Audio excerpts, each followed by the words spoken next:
Welcome to Mid-10 Friday Night Football, the Reporter Show. I'm your host, Coach Lombardi, and we're joined by a panel of pros who know any and all things when it comes to high school football in Middle Tennessee. We are joined by, from the Williamson Herald, Charles Pulliam. We have Keith Reedy from the Cannon Curry and Reedy on the radio. And from the Murfreesboro Post, we have Jeff Neal. Welcome, pros. Let's get off. Okay. So the first topic, you guys, everybody was at a game this weekend. So Jeff, why don't you go ahead and start us off and just give us a recap of the game that you covered and what happened? Okay, Oakland played CPA at Ray Stadium. It was a huge crowd. Oakland side was packed. Everybody wanted to come. First ball game of the year, CPA had a decent crowd. It was 14-14 at the half. Well, their receiver, number one, Owen Cabell, he's an Alabama commit, caught two touchdown passes. First half, one of them 63 yards, had two catches, 81 yards. It was 14-14 at the half. Oakland made a few adjustments, not me, a little bit. But they ran the second half, they ran 36 plays. CPA ran 11. Man, that's So they kicked off. CPA kicked to them. It went out of bounds. They went on a drive, scored 65 yards, and made it 21-14. Craig Tutt, the Ole Miss commit, had three touchdowns. He had one of 28 yards out. But their defense really stopped in the second half. Their quarterback's pretty good. He's a junior. Van Orman, he's pretty good. That CPA is going to win a lot of games, but they have a tough schedule. Play a lot of out-of-state teams. And Oakland's heading to Kentucky this weekend. They're going to play a team out of Huntington, West Virginia. And my father's hometown, Winchester, Kentucky, Clark County High School. So they're going to head up there and see if they can beat another out-of-state team like they did last year in Texas. But they played pretty well. I mean, the only problem was they had 13 penalties for 120 yards. Had four blocking the backs, had two personal foul, face mask, things like that. So they got to clean that up. Other than that, they did pretty well. All right. Thanks, Jeff. All right, let's head over to Charles, because Keith, I think we're gonna know who you're gonna give a recap for it. Go ahead, Charles. That was I was actually with Jeff for the second half there. I started out over at Independence in Rockville, so I was able to knock out two, and I wanted to see the second half of that CPA game. And like Jeff said, it was very impressive watching that Oakland team, knowing how many young linemen they have, especially on the defensive line, guys like that. They had a freshman out there, two sophomores. Like, this is a team that's going to be great for years to come on top of that. But thinking on the CPA side, Jack Van Orman, the junior quarterback, he's been their starting kicker forever. But this was his first true test as a varsity starter at quarterback. Looked really good with Cobble up front there. Obviously, they had those two first half touchdowns, but thinking of him coming in and just having that ability to kind of stay a little poised. I think he finished about 13 to 26, something like that. 12 to 20. I'm getting all my numbers mixed. 12 to 21, I think, is what he was. But still, for that guy to come in, first varsity start against one of the best teams in the country, and you have a very solid outing. There's a couple mistakes there. It's game one, but what a debut at Oakland, game one. I think they're going to be all right. But again, I think the trip to Chattanooga in 6A definitely goes through Oakland. My goodness, that team was some kind of special. But last thing, I want to mention it really quick because I was at Rockville too. So neat to see Coach Scott Blade return to the sidelines for Independence. They opened up with a bang. They were leading 16-0 just like that. Rockville comes back. It's actually tied 23-23. But then Indy pulls away and they pull out a 37-23 win. Matthew Horner throws for three touchdowns. He's the big 6'6" quarterback. Yeah. And neat to see him. All three of his wide receivers he has out there combined for 4 catches last year. And here these guys put up 37 in night one. I mean, this is a team that really is. They're going to throw the ball a lot, and I think they're only going to get better, and they put up 37 in week one. That's not too bad. So Indy 2.0, as Coach Scott Blade said, and I think they'll be okay. So a couple good games for me. Sweet, sweet. Yeah, I was going to ask you about that kid Horner, so glad you brought him up. All right, Reedy on the radio. What game you got? Give us some. You're going to have to get me a mid-10 football cap each time that you say my name wrong. What does it look like? It's supposed to be ready. It's in ready, set, go. Ready to go. Ready on the radio. That's what makes it work. That's what makes it chime. That's okay. I covered the Cannon County game, Cannon County versus Monterey down in Woodbury. And Monterey had a 4-game winning streak on Cannon County the last 4 years in a row. I know of one Murfreesboro sports writer that said that Monterey was going to beat Cannon County, even though I don't think he's seen Cannon County play this year. And rightfully so. Scott Hughes, coach of Monterey, he had won 75 games so far in his career. Last year was he broke the all-time winningest, became the all-time winningest coach down at Monterey, and he has his team well prepared. But Cannon County is another beast, and their passing game was on target, 166 yards, 3 touchdowns. There was no interceptions at all from Eli Garrett. Let's see, Jackson Miles caught 2 of the touchdowns. Garrett ran for 1, and we had Cale Sellers, a sophomore running back, come in and do it on the ground with 113 yards, I believe it was, in preparation there. Now, the big news was defense. That defense just crunched. These kids, that they knocked 2 of them out. One of them was their starting running back, a sophomore, knocked him out of the game in the third quarter. They were just crunching all over, aggressive. They out of 45 plays that trying to think off the top of my head that Monterey ran, 12 of those plays were negative yards or more, and several of them were just no yards at all. So they really did a good job. And this week I'll be covering them against Providence Christian Academy. It's the Battle of the Lions down at Middle Tennessee State University is where we're going to go play that game at Floyd Stadium. Yeah, sounds like a great one. I was at the Jamboree, right? When Eagleville against Cannon. I did notice the defense, but it's always tough to assess during the Jamboree how much, because they did shut them out, and it sounds like that defense is for real. So that's great. All right, let's roll to topic number 2. All right, surprises. What game, right, or team surprised you, all right, from this last week? Let's start with you, Charles. I think a score that kind of jumped out to me right away was I was looking at the Antioch and Mount Juliet game actually there. So Antioch goes in there, they win 24-2. Just right away, I was like, was there a misprint? What was going on there? You just don't see that happen very often. I know Mount Juliet's got a lot of young players out there, but for Antioch, Andre Adams went out and had a great game, threw for 246, rushed for 63, scored a couple touchdowns. I mean, this is a veteran quarterback leading that Antioch team. And you think about Coach Broom coming into that situation. This is his second year now, second year with Andre at QB. Obviously, Antioch's been one of those teams that has just not found the win column much. They went 6-5 last year, but those 6 wins, that's matches what they had in the previous 8 years, I think. So, they made it into the playoffs. Franklin beat them at home in that first round, but I really think that score, that start kind of shows that the old Bears there and Coach Broom might have something. So that one kind of stood out to me. 24-2, Antioch over Mount Juliet. I was at that game. That was the game that we filmed, and I tell you what, that because we did the Antioch game the year last year too, and saw Andre. He was a sophomore. You could see that he had talent, but this year, I'm telling you, I mean, the kid's big. He probably put on about 25 pounds. Oh yeah, he's ready. He dominated. I mean, there wasn't any aspect from the running, from the passing. I was like, that kid's a real deal. And after I interviewed him after the game. I was like, I don't know how many scholarship offers he has right now, but he's definitely going to get a lot more. So, well, they got that nice, that good connection. Brandon Galladay, that wide receiver, I think he had 6 catches for 120 or so, but they got some pieces there, and that was a good start. I think I one of those guys you root for is Coach Broom, I think, and he's had a lot of programs, had a lot of success throughout the metro schools, and seeing Antioch finding some success is fun.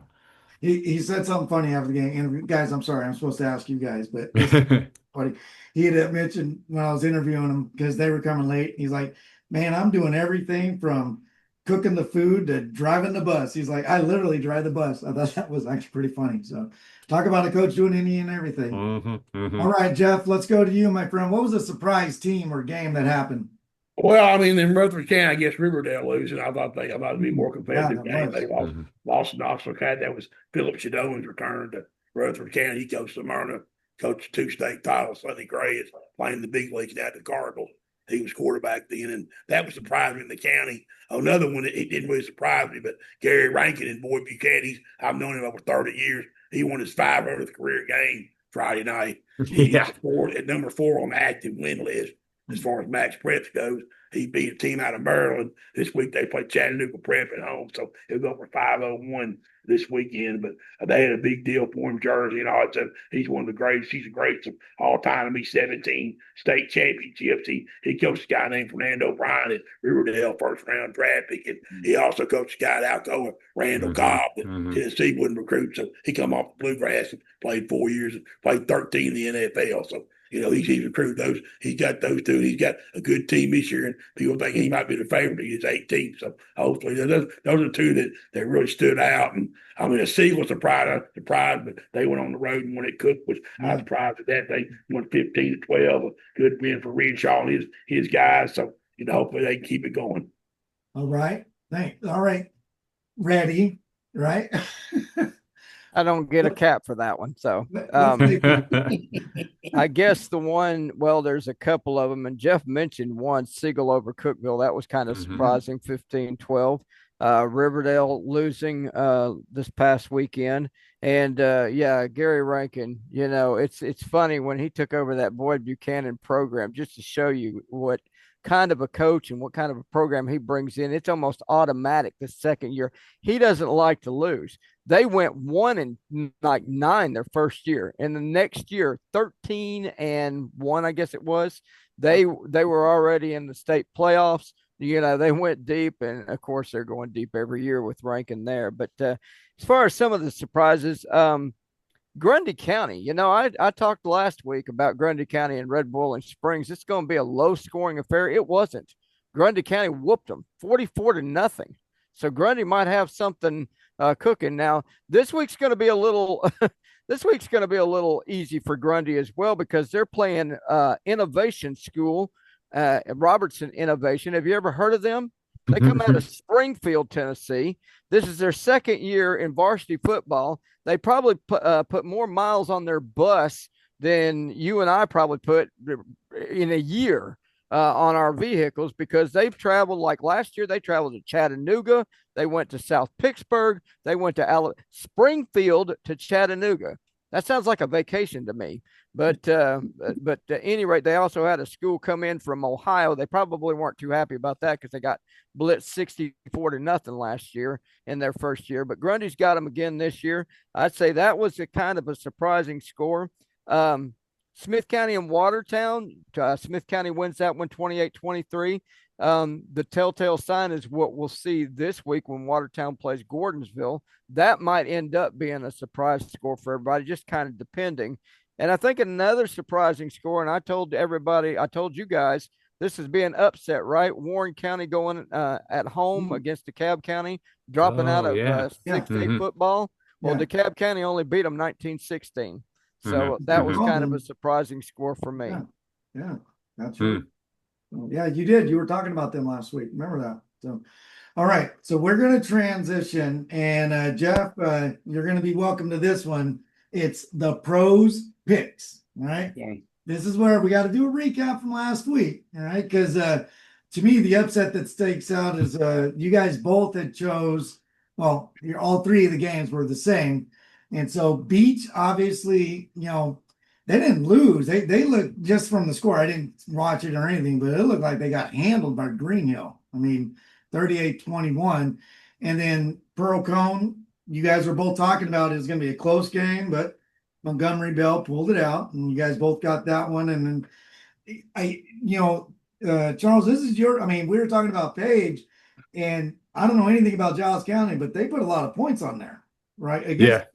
And obviously this is a completely different defense. I mean, there's no way they would have scored that many points against last year's defense, but maybe Giles County has something going. So going to our three picks, right? So you guys were both 2-1, but given that I did the total combined points and see which one of you guys got closer, well, Charles, you got the tiebreaker. So you're officially 3-1, and Reddy, you're at a 2-1. So Charles is already in the lead for the hot fudge sundae and the fake drink. So, all right, so Jeff, you get us started off. Now we're gonna do the scores at the end. We're only doing a one score. So the first game we're gonna go with is a monster game. Both teams are coming off of a loss. Number 9 West is at number 10 Maryville. Now again, you guys are the experts. I don't know anything about these teams other than seeing Maryville last year against Oakland. So Jeff, who's your pick against West on the road against Maryville? I picked Maryville. They played Alcoa last week. That's the inter-county rivalry. They play every year. Alcoa is 3A or 4A now. I get 4A now. Maryville 6A. That's not a surprise. Alcoa has beat them before. I mean, people like us, another Fort Riders State wants to play 10A football, but he's tired of Alcoa winning state 10 and won 10 in a row. He's tired when these dynasties started. Eagle baseball over. He wants him to play Oakland now because they won 4 straight in a row, Play the Oakland A's, I get. Play them, play the Oakland Patriots or whatever it is. But, I'd go with Maryville on that one. Okay. Hold on. We'll get back to you. Hold on. Ready? Your turn. West at Maryville. Who you got? Yeah, I'm going Maryville as well. I don't think Knoxville West. Now, did they lose last week? It seemed like there was a forfeit or something that happened to where it was a postponement. That's what it was, and they're not going to make the game up, from what I understand. Because I was trying to find out a little bit about West. I don't know anything about Knoxville except that it's home to UT, I guess. But and I'll say this, and you can ban me after this is over with if you want to, but I'm not a big UT fan. So, but at any rate, back to the high school side of things, I'm going to say Maryville because Maryville's at home. They look good against Alcoa. They lost to Alcoa. That was one of them that I kind of picked to win that particular game, but. Just like Jeff mentioned, Maryville's got a team, and they're deep in the playoffs every year, just like Alcoa's state champions. And you can measure some of these teams in the East comparing them and comparing the schedules and the in-like opponents. Mm-hmm. And a little bit later on down the road in a few weeks, West will have to play Alcoa this year. Mm-hmm. So, and Maryville has won the last, I think, 2 in a row against this West team. So I'm picking Maryville. All right. Charles? Yeah, I don't think there's going to be a whole lot of breaking up this trio right here. It's hard not to go against Maryville because, I know that game, whatever it was against Bearden, I think the final was 25-3, but it was whatever the postponement was. I'm just not seeing that Knoxville West team right at that caliber here in week 2 against the Maryville team. Remember, this is that Alcoa game would have. What is that? Maybe the 90th meeting between those two programs, and it was a touchdown apart. Like that's just good, high quality football. So I think Maryville comes away here, and they're going to come out with the win. All right. So the 3 of you are all dancing with Maryville. Okay, let's move on to the next one. Now, again, these are 2 teams that they lost in the first game, and I got to be honest, I was a little bit surprised. Shelbyville lost to Tullahoma. Now, I don't know if it's Tullahoma is that, strong. Maybe they got underestimated or maybe something was going on with Shelbyville. Not sure. But the Shelbyville versus Marshall is the game I'm choosing. I want you guys to choose next. Honestly, last year, I watched these 2 games. They were one of the teams that we filmed. Second game, is the best game I saw all last season. I mean, Shelbyville's got that, I call him Beast Bailey. Stud running back, and I love the quarterback, Tyler Thompson and Marshall. He's a football player. So ready? You start us off. Who do you got? Shelbyville at Marshall. Real quick, what game are you covering this week? Real quick. I'm going to Marshall Shelbyville Part 2. Oh, no. Jeff, do you know where he should be going? Middle Tennessee. How about the 100th coffee pot game between Coffee Canyon, Oklahoma. Yeah. And the middle schools play for Coffee. But the middle schools, they're Coffee Canyon Middle and one of the Tullahoma Middle. They play for the Coffee Cup. I know we're not predicting this Tullahoma and Manchester Coffee County score, but this is an implication because Shelbyville lost to Tullahoma. Yeah, and Tullahoma's got a good football team. Really good football team. Shelbyville, I'm going to take Marshall County on this. just simply because they're playing at home. And Marshall County, what they won or they lost to Smyrna, which was no, they didn't lose to Smyrna. Marshall County won 14-13 last week, I believe. I'd have to look at it anyway. But because Marshall County is at home, Shelbyville, they've got some good players, but I don't think I think Marshall County is a better all-around team. And just a side note, going back to that Coffee County, Tullahoma, man, 100 years of this thing. And last year, well, every year has always been good games. Coffee County has got or Tullahoma's got the series advantage by far, but Tullahoma pulled that one out 24-21, or Coffee County pulled it out 24-21 last year. And right as soon as I'll backtrack it because I've got my notes screwed up. Sorry.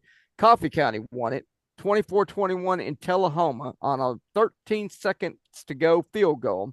And when Tullahoma was driving, they got the ball in the air. Coffee County intercepted it, got the win, and it was so electric out there that the power went out at the end of the game. So we're going back to Coffee County this week in Manchester, and that's the game, dude.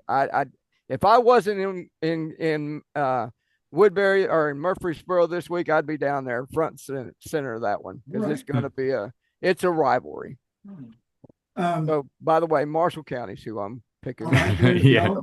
So, Jeff, we gotta we're getting close to timing on this one, but Jeff, go ahead and give us your pick, real quick. Oh yeah, I'll say Marshall County. See, I'm so old that Thomas Osteen's the head coach there, and I'm so old I watched him play high school athletic.